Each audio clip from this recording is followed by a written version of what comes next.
নমস্কার বন্ধুরা, প্রিয়াঙ্কা কুইজিনে আপনাদের স্বাগত জানাই। আজকে একটা 4 পাউন্ড 2 টাওয়ার ম্যাঙ্গো কেকের অর্ডার এসেছে। আমি হোমমেড কেক বানাই এবং ডেলিভারি।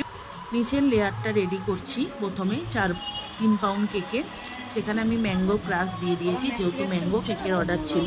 ম্যাঙ্গো ক্রাশ দিলে ক্রিমের সঙ্গে খেতে খুব ভালো লাগে। আর আমি তার সঙ্গে হোয়াইট চকলেটও ইউজ করি। আপনারা ইউজ করেন কি না আমাকে কমেন্ট করে জানাবেন। তারপরে ওপরের কেকটা, যেটা 1 পাউন্ড, সেটা করছি। ওপরের কেকটা আমি 3টে লেয়ার কেটে নিয়েছি। তারপরে ক্রিম দিয়ে ক্রাম কোটিং করে ফ্রিজে রেখেছিলাম সেট হতে। তারপরে আবার ক্রিম দিচ্ছি। যেহেতু সাদা থিমের ওপর কেকটা ছিল, সেহেতু সাদা ক্রিম আমি ইউজ করলাম। কোনো কালার আমি দিই না। কেকে বেশি কালার দিতে আমি পছন্দও করি না খুব একটা, কারণ কেকে কালার দিলে কেকটা তেতো হয়ে যায় এবং খেতেও ভালো টেস্ট লাগে না। ওনারা যেরকম ছবি পাঠিয়েছিলেন সেই মতো আমি ডেকোরেশন করবার চেষ্টা করেছি। ওনারা বলেছিলেন আর্টিফিশিয়াল গোলাপ, সেই গোলাপ দিয়ে আমি সাজিয়ে নিচ্ছি।